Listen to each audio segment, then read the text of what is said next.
poursuivre notre culte par la lecture de la parole de Dieu et nous lirons ce matin un premier texte dans le livre du Deutéronome au chapitre 6, les versets 2 à 6. Deutéronome, chapitre 6, les versets 2 à 6. Kirk yegrort orinats, vetzerort luch, yegrort amaren, minche vetzerort amarner, midigartank. Kirk yegrort orinats, vetzerort luch, yegrort amaren.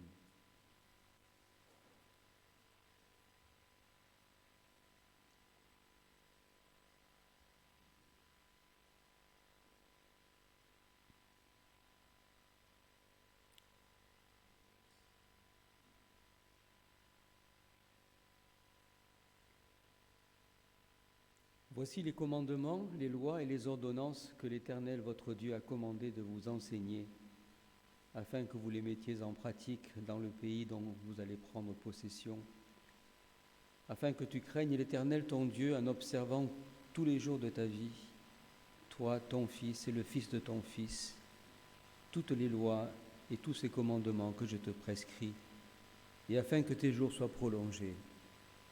Tu les écouteras donc, Israël, et tu auras soin de les mettre en pratique afin que tu sois heureux et que vous multipliez beaucoup, comme te l'a dit l'Éternel, le Dieu de tes pères, en te promettant un pays où coule le lait et le miel. Écoute, Israël, l'Éternel notre Dieu est le seul éternel. Tu aimeras l'Éternel ton Dieu de tout ton cœur, de toute ton âme et de toute ta force. Et ces commandements que je te donne aujourd'hui seront dans ton cœur. Tu les inculqueras à tes enfants et tu en parleras quand tu seras dans ta maison, quand tu iras en voyage, quand tu te coucheras et quand tu te lèveras. Tu les liras comme un signe sur tes mains et ils seront comme des frontaux entre tes yeux. Tu les écriras sur les poteaux de ta maison et sur tes portes. Et nous lirons également dans l'Évangile selon Marc au chapitre 12, les versets 28 à 34. Margosi avedaram, das ne yegrort keluch, que sa nauten incebere sunchos.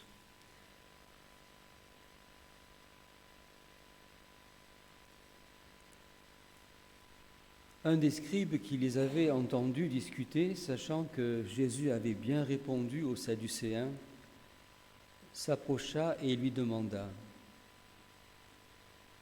quel est le premier de tous les commandements? Jésus répondit: voici le premier. Écoute Israël, le Seigneur notre Dieu est l'unique Seigneur. Et tu aimeras le Seigneur ton Dieu de tout ton cœur, de toute ton âme, de toute ta pensée et de toute ta force. Voici le second. Tu aimeras ton prochain comme toi-même. Il n'y a pas d'autre commandement plus grand que cela. Le scribe lui dit: bien, maître, tu as dit avec vérité que Dieu est unique et qu'il n'y en a point d'autre que lui, et que l'aimer de tout son cœur, de toute sa pensée, de toute son âme et de toute sa force, et aimer son prochain comme soi-même, c'est plus que tous les holocaustes et tous les sacrifices. Jésus, voyant qu'il avait répondu avec intelligence, lui dit: tu n'es pas loin du royaume de Dieu. Et personne n'osa plus lui poser des questions. Tu aimeras le Seigneur ton Dieu. Dieu réunit ce qu'il aime.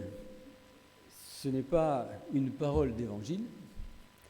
C'est ainsi que se termine le fameux hymne à l'amour chanté par Céline Dion à l'ouverture des JO de Paris. Une chanson bien connue d'Édith Piaf qui nous parle de l'amour et qui nous parle surtout de la force de l'amour. Et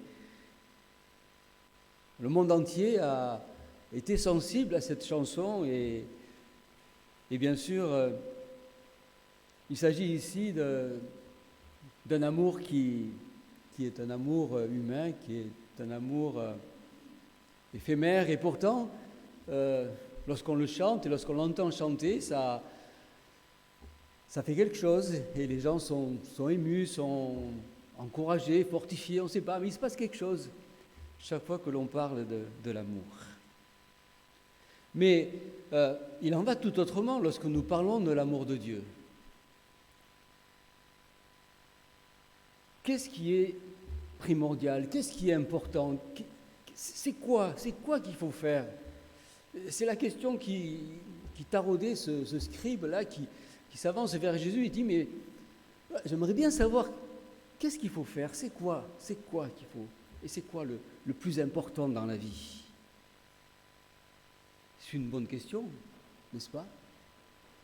On se la pose peut-être parfois au milieu de tout ce que l'on entend, de tout ce que l'on nous demande, de tout ce que l'on nous dit. Des fois, les choses sont tellement compliquées qu'on se demande, mais qu'est-ce qui est important? C'est la question que j'aimerais que nous nous posions ce matin. Et que nous puissions faire résonner cette parole qui résonne comme, je dirais, une injonction de la part de Dieu. Tu aimeras le Seigneur ton Dieu. Certes, c'est un vaste sujet. Il est facile de dire « Seigneur, je t'aime ». Il est facile de le chanter. Je ne sais pas combien de fois nous l'avons chanté. Combien de fois nous le disons aussi « Seigneur, je t'aime ». Mais qu'est-ce que ça veut dire vraiment? Les textes bibliques de ce matin nous invitent justement à peut-être revisiter cette parole si bien connue. Aimer Dieu, qu'est-ce que cela implique pour moi aujourd'hui? Qu'est-ce que cela implique pour nous en tant que communauté aussi? Pourquoi? Pourquoi aimer Dieu? Tout d'abord, aimer Dieu parce que, ce que dit Jésus ici, parce que Dieu est unique. Il n'y en a pas d'autre comme lui. Il est le seul, il est l'unique. Aimer Dieu parce que c'est un être qui... il n'y en a pas d'autre qui existe comme lui. C'est ce qu'il y a de plus grand, de plus fort, c'est ce qui est de plus extraordinaire. Il n'y a rien d'autre. Et cette parole, elle résonne dans un environnement polythéiste à l'époque, où chacun se faisait des tas de dieux. Et elle doit résonner aussi aujourd'hui, où on a des tas de dieux aussi autour de nous, et peut-être en nous aussi. Il n'y a pas d'autre Dieu, et tu n'auras pas d'autre Dieu devant ma face. Ce qui indique que l'amour que nous devons avoir pour Dieu doit être un amour tout particulier, qui ne ressemble à aucun autre. Pourquoi aimer Dieu? L'apôtre Jean répond facilement à cette question. Dans sa première lettre, il dit « Nous aimons Dieu parce qu'il nous a aimés le premier ». Nous sommes invités à aimer Dieu parce que d'abord c'est lui qui nous a aimés. Et l'apôtre Jean développe ce thème de l'amour. Si vous lisez la première épître de Jean, vous verrez à quel point pour lui c'est quelque chose de capital dans sa vie. C'est ce que nous dit aussi l'apôtre Paul dans son épître, que Dieu nous aime d'un amour inconditionnel. Et lorsque nous étions encore pécheurs, Dieu nous a aimés. Ce qui veut dire que finalement, Dieu n'a pas attendu qu'on l'aime pour nous aimer. Et heureusement pour nous. Dieu n'attend pas aujourd'hui qu'on l'aime pour nous aimer. Il nous aime, c'est un fait, c'est quelque chose qu'il a déclaré, qu'il a décidé de sa propre initiative. Dieu n'a pas attendu qu'on l'aime. Dieu n'a pas besoin aussi qu'on l'aime. Dieu est tout suffisant. On pourrait penser parfois qu'on fait plaisir à Dieu. On apporte quelque chose à Dieu. Mais Dieu n'a besoin de rien. C'est nous qui avons besoin d'amour, c'est pas lui.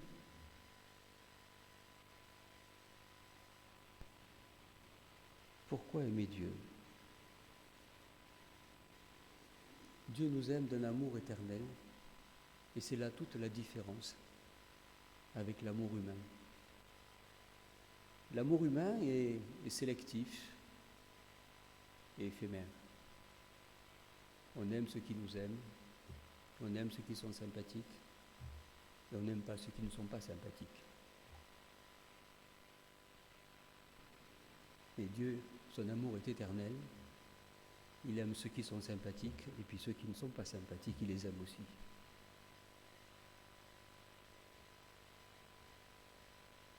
Alors pourquoi aimer Dieu? Il me semble que c'est d'abord et avant tout, c'est dans notre intérêt. C'est parce que nous avons besoin d'amour. Et non pas parce que Dieu a besoin d'amour. Parce que nous avons besoin d'amour. Et comment est-ce que l'amour peut exister entre deux êtres? L'amour ne peut exister entre deux êtres que dans la relation. C'est dans la relation qu'on peut vivre un amour, c'est dans la relation qu'on peut développer un amour. C'est dans la relation que l'amour prend forme, sinon l'amour c'est un mot, c'est tout. C'est dans la relation que l'amour prend forme. C'est lorsque je réponds, moi, à cet amour inconditionnel et éternel de Dieu, que cet amour prend réellement une concrétisation, une incarnation, quelque chose qui devient concret pour moi, et qui alors peut m'apporter ce dont j'ai besoin, le besoin essentiel que j'ai. C'est l'amour. Et seul Dieu peut me donner ce dont j'ai besoin. Seul Dieu peut répondre à ce besoin profond que chacun d'entre nous avons. Et c'est pour cela que Dieu nous demande de l'aimer. Trop souvent, on pense que Dieu demande de l'aimer parce qu'il en a besoin. Non, c'est pour nous. C'est pour notre bien, c'est pour répondre aux besoins profonds que nous avons d'amour que Dieu nous demande de l'aimer.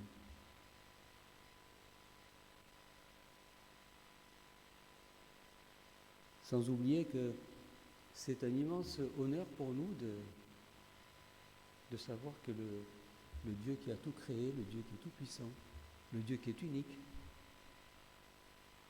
nous fait cet honneur. En Jésus-Christ, de vouloir entrer dans une relation avec nous, une relation d'amour.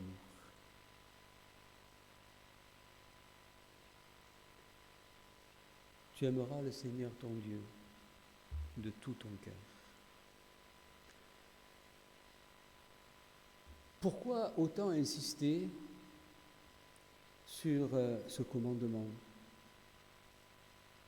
Pourquoi autant insister d'aimer Dieu de tout son cœur, de toute son âme, de toute sa force, en totalité? Pourquoi?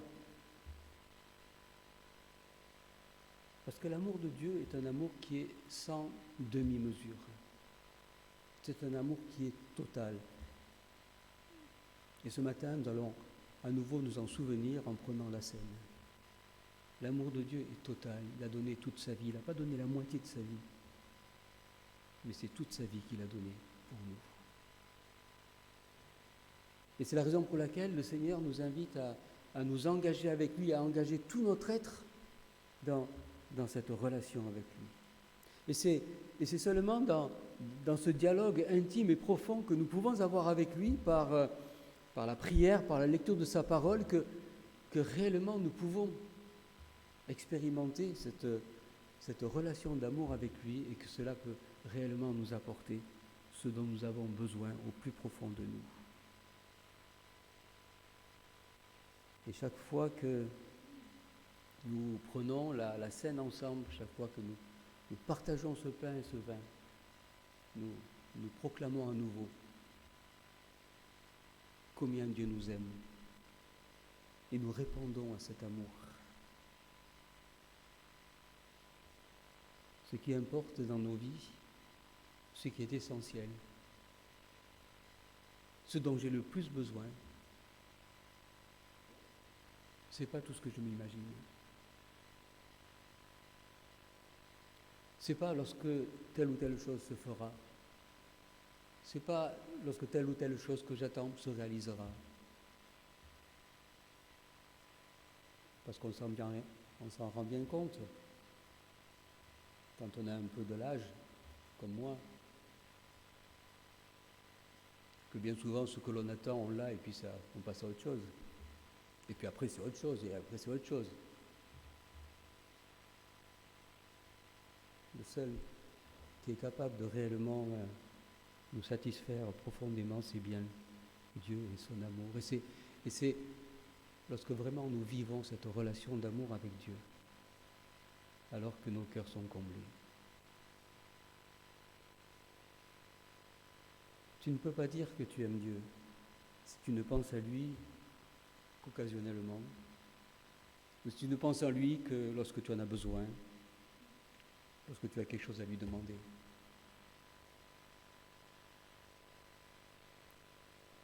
Aimer Dieu, c'est développer une relation avec lui. C'est avoir soif de lui.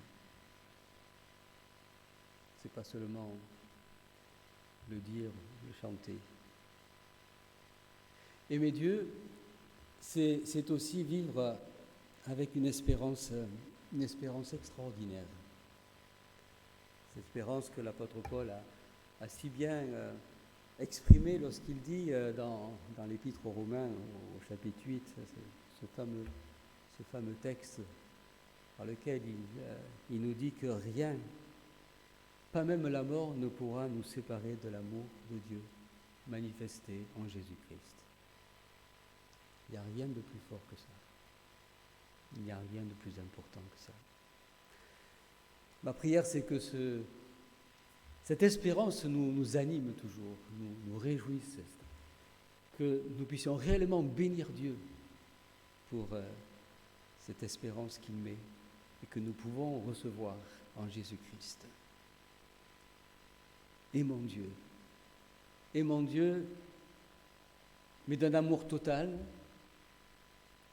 Aimons Dieu dans une relation avec lui et développons aussi cette relation avec lui. Et nous verrons à quel point nous serons comblés intérieurement. Et que finalement, toutes les autres choses pour lesquelles parfois nous tracassons, nous attendons, nous souhaitons, et nous pensons que lorsque ça va arriver, je vais aller bien. Non, vous verrez que tout ceci se réalisera de soi-même. Lorsqu'on a l'essentiel, le secondaire est vraiment secondaire. Et mon Dieu. Et ton prochain. Pourquoi, finalement, dans sa réponse, Jésus ajoute une dimension communautaire à ce commandement? Jésus se permet de rajouter quelque chose. Il reprend le texte de Deutéronome que l'on a lu, mais il rajoute aussi, il y en a un premier, il y en a un second, ton prochain.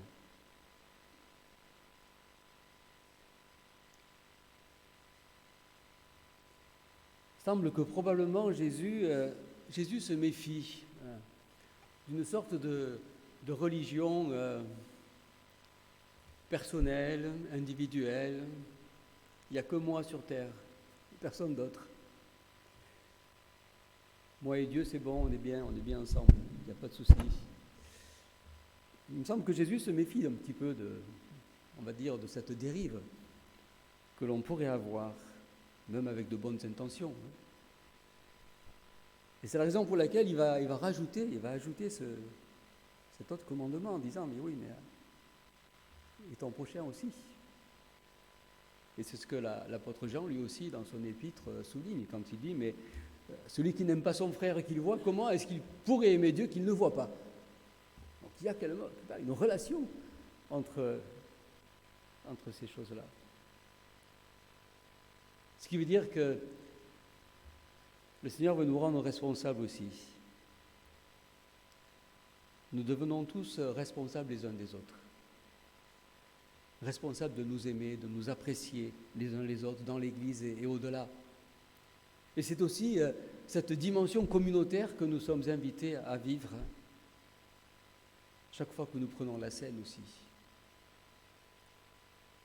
Cela nous permet d'éviter, je dirais, de nous enfermer dans un petit orgueil.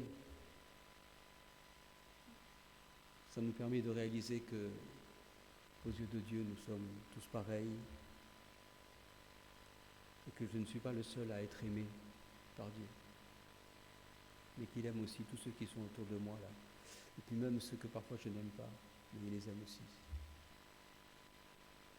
Et je dois les aimer aussi, comme lui il m'a aimé. Et pour conclure, le scribe a bien compris. Il a dit, ah oui, j'ai compris, aimer Dieu et son prochain vaut mieux que toute offrande d'holocauste et tous les sacrifices. Tous les sacrifices que je pourrais faire, auxquels je pourrais penser pour Dieu, aimer Dieu et puis son prochain qui est proche de moi, peut-être plus éloigné, c'est pas ça l'important.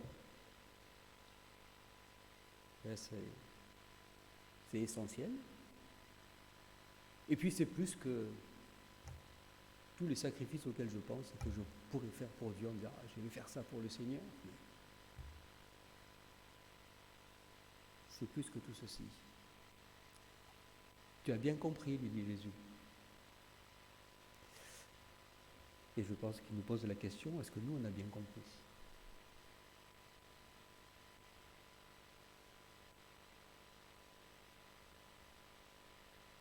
Que Dieu bénisse sa parole. Amen.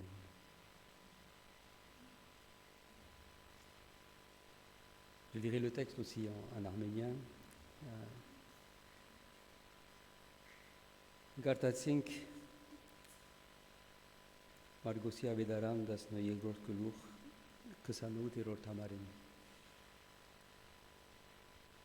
Տբիրներեն մեկը եկավ ու մդիկ գներանոնց, երբ վիճապանություն գնեին ու երբ դեսավ, թե աղեկ պատասխան տվավ անոնց, հարցուց անոր ու ըսավ, որն է բոլոր պատվիրանքներուն առաջինը։ Հիսուս պատասխանեց անոր, բոլոր պատվիրանքներուն առաջինը այս է, լսե, ով Իսրայել, մեր Տեր Աստվածը մեկ Տեր է։ Եվ քու Տեր Աստվածը սիրես քու բոլոր սրտովդ, եւ քու բոլոր անձովդ, ու քու բոլոր մտքովդ, եւ քու բոլոր զորությունովդ։ Ասիգա է առաջին պատվիրանքը։ Ու երկրորդը ասոր նման, քու ընկերդ սիրես քու անձիդ պես, ասոնց մեծ ուրիշ պատվիրանք չկա։ Տբիրը զավանոր, աղեկ վարդապետ, Չիտա խոսեցար, թե Աստված մեկ է, եւ անգեզատ ուրիշ մը չկա, եւ բոլոր սրտով ու բոլոր մտքով ու բոլոր անձով եւ բոլոր զորությունով զանիգա սիրելը, ու ընկերը իր անձին պես սիրելը, ամեն ողջագեզները ու զոհերը ավելի է։ Հիսուս տեսնելով, որ անիգա խելացությունով պատասխան տվավ, ըսավ անոր, Աստուծո թագավորութենեն հեռու չես, եւ ալ ուրիշ մեկը չեր համարձակեր անոր բանը հարցնել։ Որն է բոլոր պատվիրանքներուն առաջինը, այսինքն ինչ է ամենեն կարևորը։ Կարևոր հարցում մնե ասի։ Եվ գտեսնենք, որ Հիսուսի պատասխանը շատ հստակ է եւ այս պատասխանը մեզ համար ալ Հիսուս կնե։ Ամենին կարևորը հոն է ավադալ, թե Աստված մեկ է, ուրիշ չկա։ Միայն մեկ Աստված կա։ Շատ անգամ մարդիկ շատ աստվածներ ունին, կպապակին, բայց Աստված մեկ է, մեկ Աստված կա։ Առաջինը այս է։ Ուրիշ իրեն պես մեկը չկա։ Եվ կուդեր Աստվածը սիրես, բայց ինչպես սիրես, հոսալ գջշտե դերը, չսեր որ միայն սիրե։ Սիրես բոլոր սրտովդ, բոլոր անձովդ, բոլոր զորությունովդ, այսինքն զորավոր երբով սիրելու ես։ Եվ ինչպես գնանք Աստված սիրել։ Միայն խոսքով չէ, ըսելով չէ։ Գնամ 1000 անգամ ըսել, ով դեր Աստված քեզ գսիրեմ, գնամ 1000 անգամ ըսել։ Բայց իմաստ չունի։ Եթե չեմ հարաբերի իրեն հետ։ Որովհետև գիտենք, բոլորս ալ գիտենք, թե ովևէ սերը, որբեսի սերը, այսինքն զորություն ունենա, քոություն ունենա, անպայման պետք է որ հարաբերություն ունենանք։ Ոչ որ հարաբերություն ունենամ Աստծո հետ, անչափ սերս կնազորավոր լալ եւ Աստված եւ Աստծո սերը գրնա օրհնություն լալ ինձ համար։ Ինչպես կսենք, Աստված մեզ չսպասեր, որ սիրենք, որովհետև ինքը պետք ունի։ Աստված պետք չունի։ Մենք պետք ունենք սիրված ալալու։ Աստված պետք չունի։ Աստված է, ինքնապավ է։ Երբ որ մենք գասկնանք, որ Աստված սիրելը մեզ համար օրհնություն մնե, այն այդեն պիտի հասկանանք, որ իրեն հետ հարաբերին մեզի օգուտ պիտի ըլլա, մեզի օրհնություն պիտի ըլլա։ Քու ընկերդ նաև սիրես։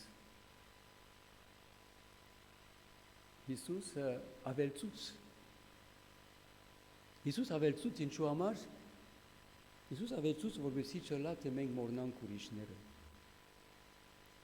Սելով, որ մենք Աստված գսիրենք, կպավենք։ Դերը դա, որ մենք հետևենք այս խոսքին, եւ քանի որ այսօր պիտի հաղորդություն առնենք, պիտի հիշենք Աստծո սերը, դերը դա, որ մենք սիրենք Աստված բոլոր սրտով, բոլոր հոգով եւ նաեւ մեկս մեկ սիրենք։ Դերը օրհնե իր խոսքը